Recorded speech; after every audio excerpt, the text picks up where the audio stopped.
very little notice, and terrible conditions outside. These guys braved the elements to be here, so we're blessed tonight with our Interfaith Association of Northern Nevada. Am I close? That's probably not the exact name.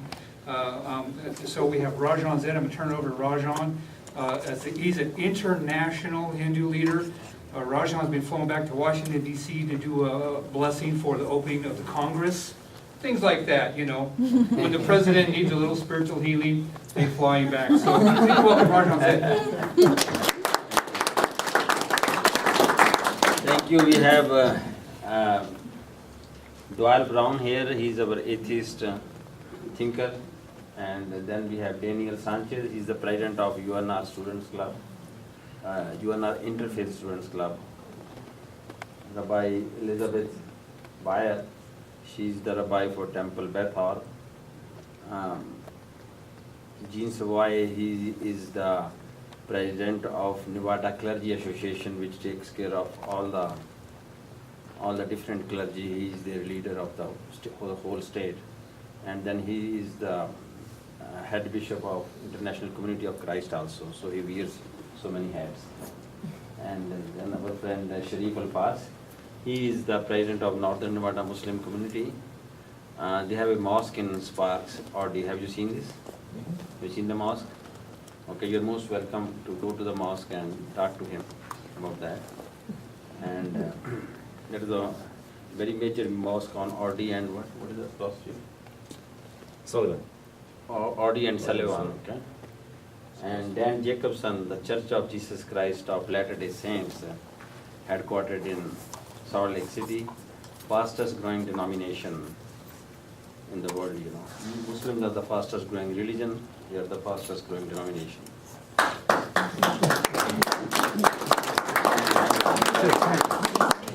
So, and we will have Bryan, he's a Buddhist leader, he's coming, he will be late because he's teaching a class, and then Ron, the Lutheran. Oh yeah. Ron will be coming, as a Lutheran representative or a Christian representative. So we are talking here, how can we get along as a different religion? You know, all of us belong to a religion or non-religion, you know. And non-religion is getting popular also. Christians are number 1, Muslims number 2. We used to be number 3, but last week they outnumbered us. They are number 3 now, the non-believers. So we are 1 billion, they are 1.1 billion. So non-believers are growing very fast also. Who says, you know, who think we are all in the dark, you know. So I will start with a PowerPoint so to start the dialogue, and then everybody else will speak for about 6 minutes, and then we answer the questions. So keep your questions till the end. Your questions for any one of us or all of us. So keep it till the end after everybody has done. Okay.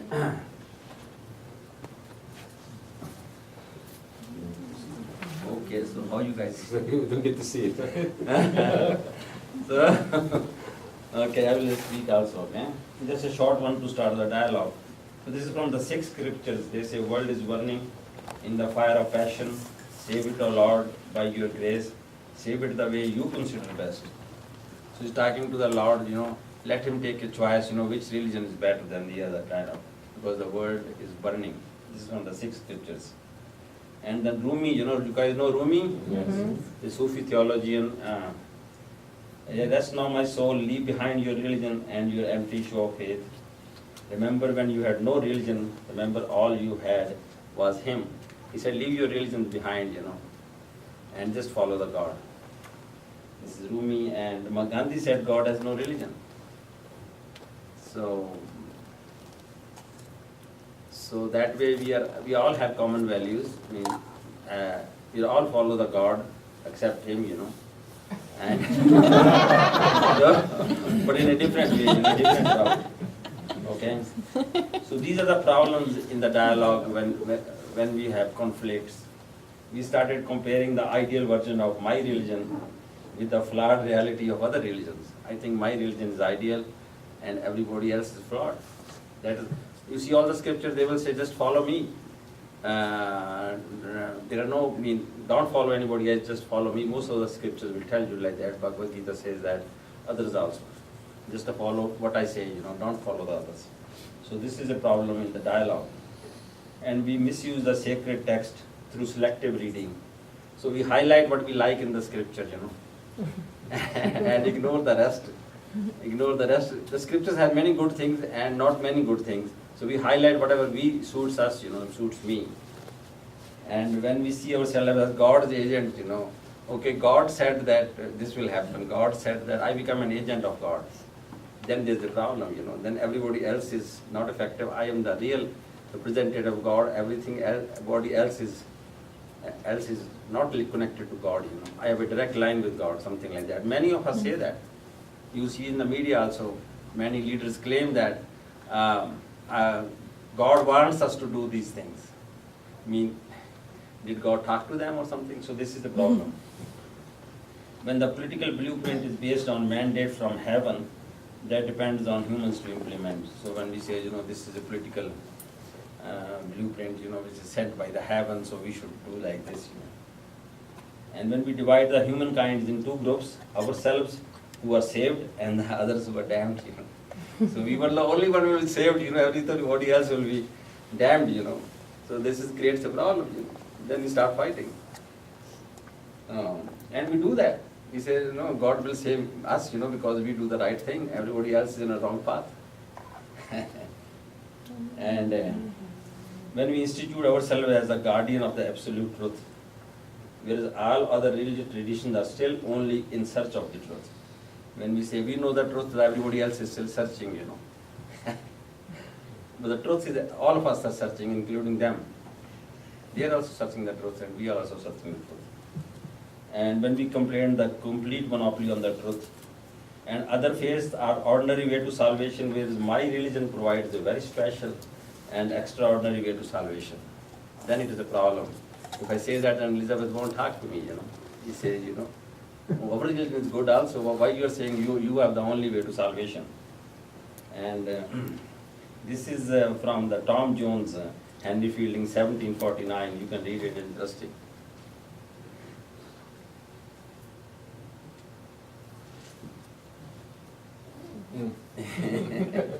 Whenever I mention the religion, I mean the Christian religion, and not only the Christian religion, but the Protestant religion.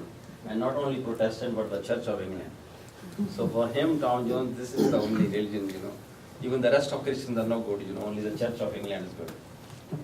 So, solution is we should study the other religions also to tackle our ignorance, Minor study of other religions, not you study your religion, but minor study of other religions also. And a broader, deeper, more inclusive understanding of religion is needed. And take the religion seriously, because religion is very powerful. Don't ignore it. It is very complex and powerful. It can create and destroy things. And then we should have freedom for individual thinking and honest inquiry, and seek a unity in diversity. And I think religion can be an essential aspect of the whole picture. Because otherwise, if I think the truth is in Hinduism, so I am Hindu, and she's Jewish and he is Mormon, That is why he's a Mormon, because he sees the truth in the Mormonism. So, so this means if I say I only have the truth, then everybody else is going to hell, But that is not true. That is not true. So these people, there's so many non-Hindus, they are smart also, But I say everybody else goes to hell except Hinduism. That is wrong. But many of us think like that. So, and these are some of the solutions. So we should work on the common religious concerns like social and economic development, freedom and human rights.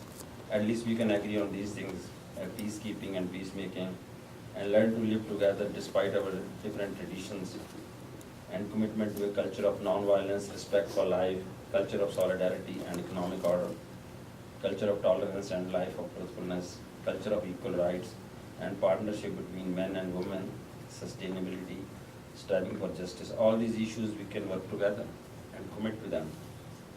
And believe that existence of different faiths were positively willed by God as a sign of God's bountifulness. So God was very bountiful when He created so many religions. And dialogue can help us overcome the prejudices and cooperate in common causes such as peace and social development. And in all encounters and dialogues, the religion must respect the freedom of conscience. So this is kind of heat up the discussion, So let us start with the president of Nevada. Oh, no, yeah. You later on? Okay, then Elizabeth, you want to go? Sure. Okay. Well, there may be 6 minutes. Perhaps the best way to incorporate some of the ideas that Rajan has presented is to teach a song. And the song would be one about peace. So in Hebrew, there's 2 words, sim, which means grant, and shalom, which means peace. So if you could all join with the prayer of an opportunity to sing. So let's just say the words, sing. Sing. Shalom. Shalom. And there's probably words in salam. How would you say grant salam? Grant. Grant. Atik salam. Atik? Atik salam. Atik salam? Yes. Okay, so maybe we'll work with Okay. both of those. Atik, Atik. salam. Salam. So the song is Sim, Sim, Sim, Shalom.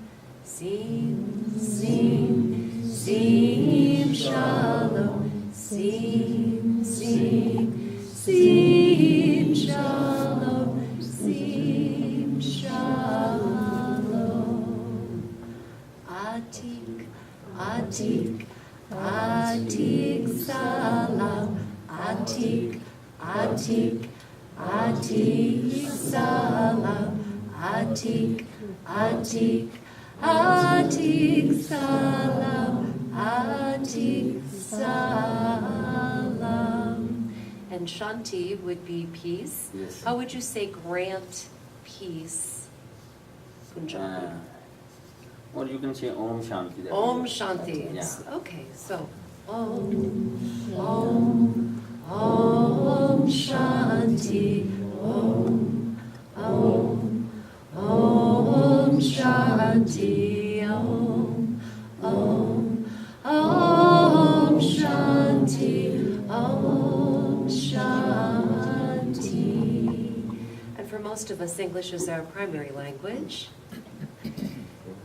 Grant, grant, grant peace, grant, grant, grant peace, grant, grant, grant peace, grant peace. And so may it be.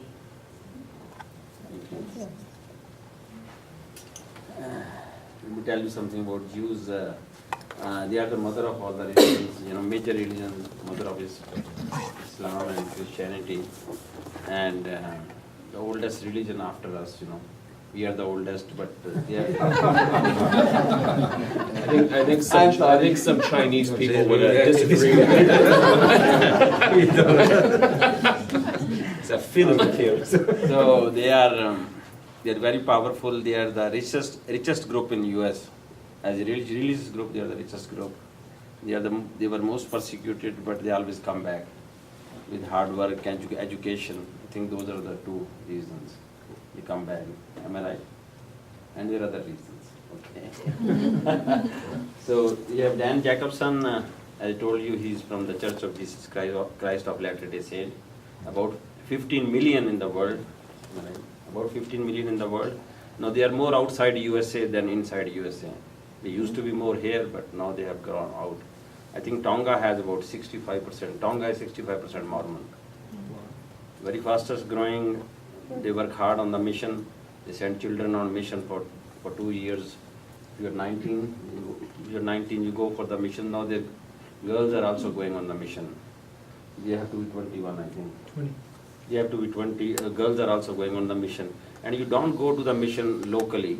You don't go to Reno. If you're in Reno, you go to Costa Rica, maybe Virginia or somewhere else. So that is LDS, so he will tell you something. I have some prepared remarks, but in listening to Rajan's comments, I'm reminded of a parable kind of that Christ told that's recorded in the book of John. Christ described two men walking into the temple, and one of them, they were both praying, and one of them prayed and said, God, I am so glad I am not like other people. I'm not an extortioner. I'm glad I'm not an adulterer. I'm glad I'm not like this Pharisee, or this publican. I'm glad I'm not like this publican.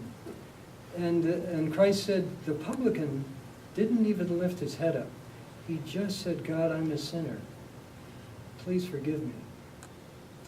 And I think sometimes the worldly pressures on us, I suppose, make us compare ourselves to others. But I love that description, that if we would focus on the essence of religion, trying to improve ourselves and trying to turn to God. So I think that fits some of what Rajan was saying. You know, in light of recent events, another phrase that from John, the Gospel of John, that occurred to me is, at one point Christ said this to his disciples, in this world ye shall have tribulation, but be of good cheer, for I have overcome the world. And the events of this week, just a week ago, certainly kind of more than tribulation. But I think each one of us, each one of our faiths would help us deal with tribulation through our faith, through our trust in God.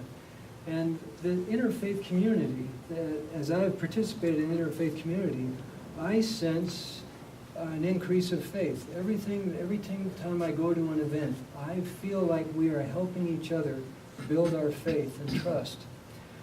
One of the other Christian teachings is that we should be charitable.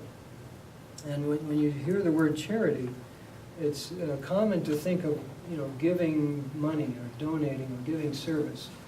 But a very common and perhaps overlooked way of being charitable is to give people the benefit of the doubt.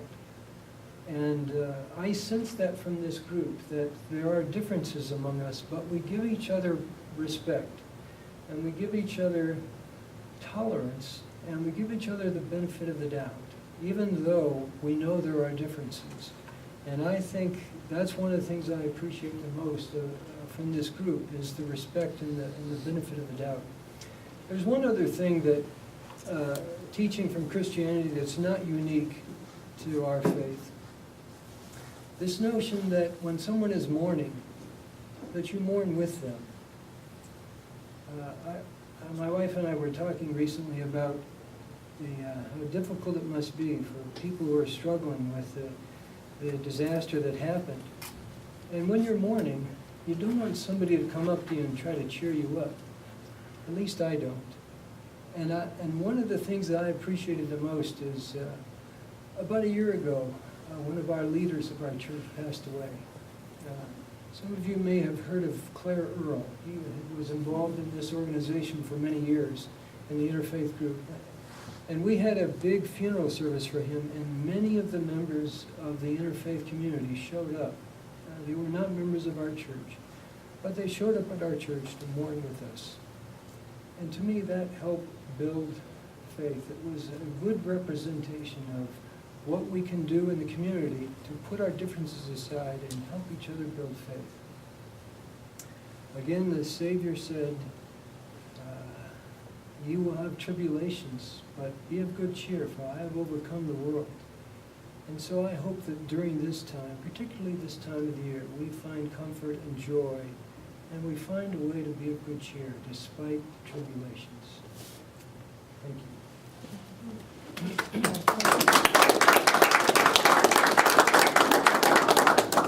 We have Daniel Sanchez. He is the president of Interfaith Students Club at UNR. He does a good job in bringing students together. We have about 29,000 students, I think, in UNR. So he organizes various events where he brings the different students, different religious groups together. Daniel, we want to hear a viewpoint from the youth, what they think. Thank you, Rajan. Good evening, everybody. In accordance with the theme of this discussion tonight, I would like to share some of my insights as president of the Interfaith Students Club at UNR.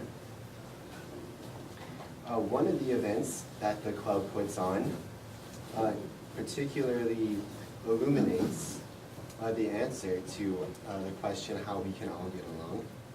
One of the events that we put on are discussions on various topics of religion, such as faith in the media.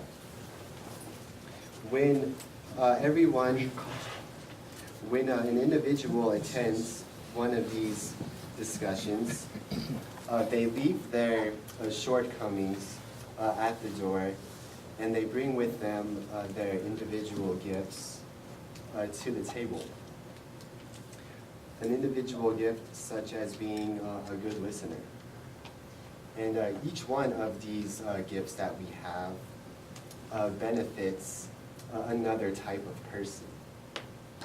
So when everyone is at the table, all of the gifts that a person can have are present in the room. And the end result of this is that everybody benefits in some way or another.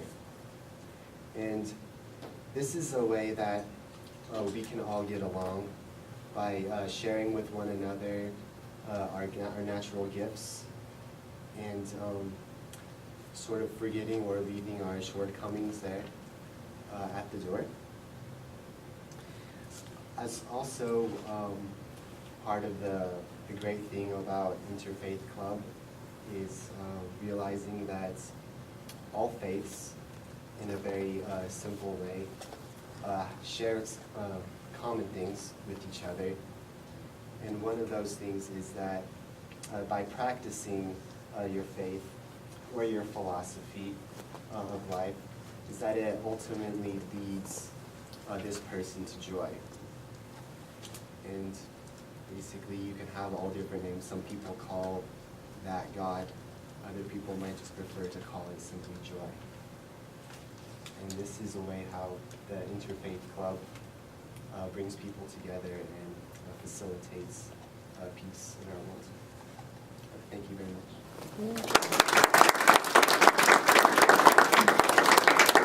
First time we have Interfaith Club at UNR in the history, and now all of us are working to get a interfaith chapel in the UNR or interfaith prayer room, where the students can go and reflect or pray or get together or do their separate prayers, like Muslims can go on a Friday and do their prayers, and then the other groups can also go in a separate time. So we are trying to, all of us are trying to get a prayer room at the UNR.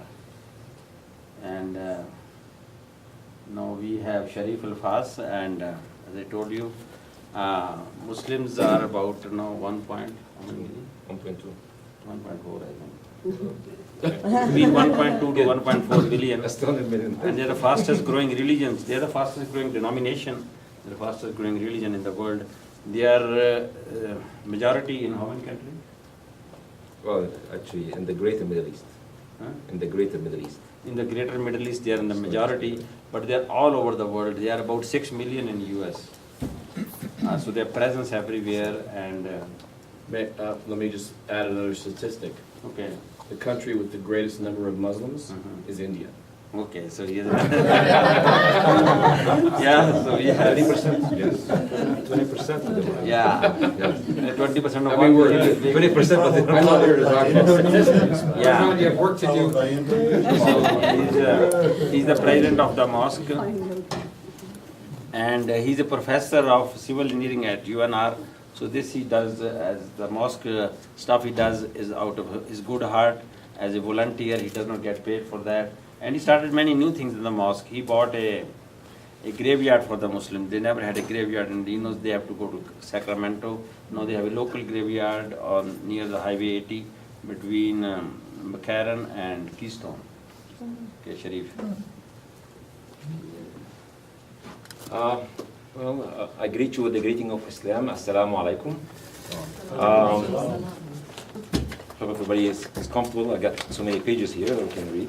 But actually, when I was asked to participate here and asked the question, how can we get along? And I said, the question, why can't we get along? Why are we asking that question? I thought that we're getting along, especially here. I've been here in Reno for 19 years, and I never had any issue, and we've been getting along well. So why ask us that question? So I'm a civil engineering professor, so I actually went back and researched. Maybe the religion is telling us that we shouldn't be getting along. Maybe, or maybe it should. I say that. So actually, we start looking at in the Quran, the holy book of Muslims, and there's a verse there. So the verse, I'm going to read this in Arabic, and then I'll read it in English. السيد أعوذ بالله من الشيطان الرجيم بسم الله الرحمن الرحيم لا إكراه في الدين قد تبين الرشد من الغي من يكفر بالطاغوت ويؤمن بالله فقد استمسك بالعروة الوثقى لا انفصام لها والله سميع عليم. It says there shall be no compulsion in religion, in acceptance of the religion. The right course has become clear from the wrong, so whoever disbelieves in Taghut and believes in Allah has grasped the most trustworthy handhold with no break in it, and Allah is hearing and knowing. So there is no compulsion. You cannot force anybody to be in your religion, or nobody can actually force you to become in their religion. So why we still can we get along? So I looked at the history of the Prophet. So who can be a better Muslim than our Prophet? He's the one who actually brought the message. So we're looking at this, and then I came across something very interesting. When the Muslim Empire started to grow, and now they're actually controlling the entire Arab Peninsula, and they start sending messengers to the other countries. So the Prophet received a letter from the Christians, or the leaders of the Christians in Saint Catherine, that's near on Mountain Sinai in Egypt. So they said that the Prophet Muhammad ﷺ was keen to bring to attention of his followers and Muslim rulers that non-Islamic religious institutions should not be harmed. So here is a letter addressed to his emissary to the religious leaders of Saint Catherine in Mount Sinai, who had sought the protection. So I'm going to read the letter itself. See, this is a message from Muhammad ibn Abdullah, that's his name, the Prophet. As a covenant to those who adopt Christianity near and far, we are with them. Verily, I, the servants, the helpers, and my followers defend them, because Christians are my citizens, and by God I hold out against anything that displeases them. No compulsion is to be on them, neither are their judges to be removed from their jobs, nor their monks from their monasteries. No one is to destroy a house of their religion, to damage it, or to carry anything from it to the Muslim houses. Should anyone take any of these, he would spoil God's covenant and disobey his prophet. Verily, they are my allies and have my secure charter against all that they hate. No one is to force them to travel or to oblige them to fight. The Muslims are to fight for them. If a female Christian is married to a Muslim, it is not to take place without her approval. She is not to be prevented from visiting her church to pray. Their churches are declared to be protected. They are neither to be prevented from repairing them, nor the skewness of their covenants. No one of the nation, the Muslims, is to disobey the covenant till the last day, which is the day of judgment. That's the letter that our Prophet sent. So reading that, I said, well, then what is the problem? What is the problem? Why can we get along? So people can take the scriptures out of context. People can act on their own. People can claim that it's telling us not to do that or not to do or do that. And I will be here to answer those types of questions. So I'll wait for your question.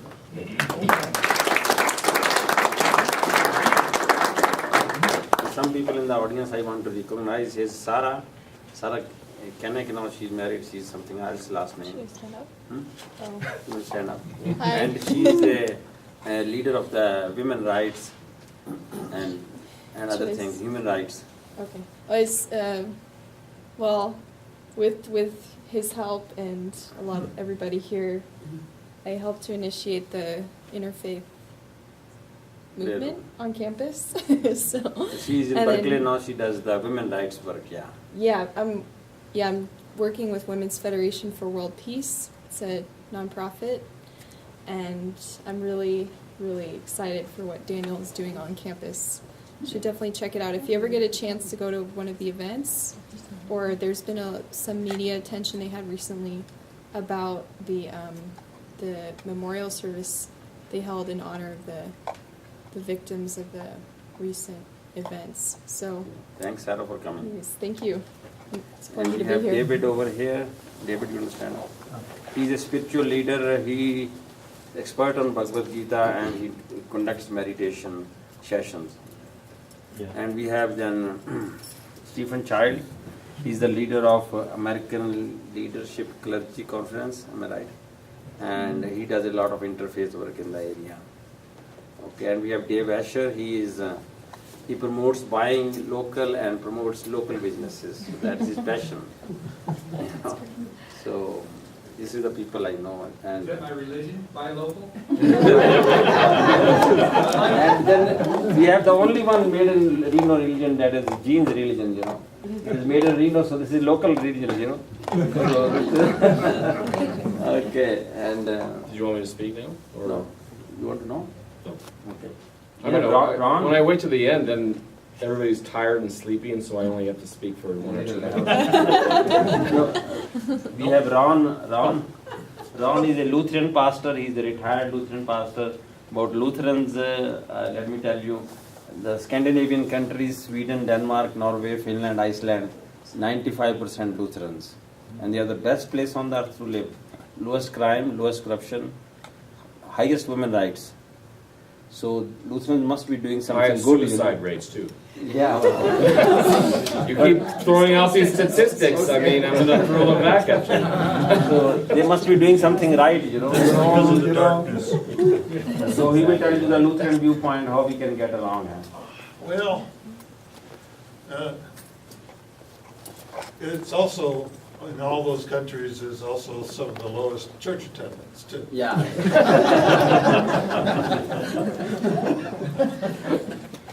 Because it is the state religion.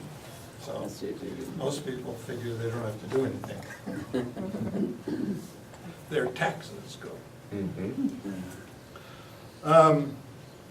I don't have anything prepared because I've only had about 6 hours to think about this. But I was at the last Interfaith Clergy Luncheon that we have twice a year. Rajan came with my mayor, Gino Martini from Sparks, and during the luncheon I went over to Gino and I said, "Why are you here? Are you making some kind of presentation?" He said, "No, Rajan said I should be here, and if Rajan says you should be there, then you go."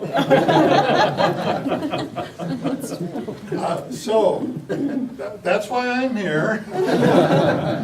I don't think it's possible to talk about a Lutheran view about this subject because there are so many different kinds of Lutherans, just as there are different kinds of Jews and there are different kinds of Muslims.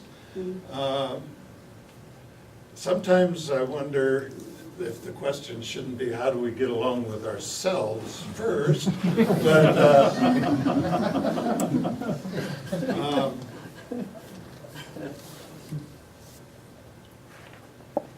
I come from a rather conservative branch of Lutheranism, but I don't really talk much with a lot of my colleagues because we disagree a lot. I'm over in the other direction from them, mostly because of my experiences in life as a pastor. And I've always had very good relationships with other religious people because I think it's important. And so I practice that. No matter what the official line was, I didn't pay any attention to it. I got a few talkings to every once in a while, but they didn't kick me out, so, and I stayed long enough to retire. So now they can't do anything to me. So one time my adjudicatory official in this area asked me, well, Ron, what have you been up to? And I said, oh, Walt, you don't want to know. You just have to write a letter about it. And he said, oh. I think that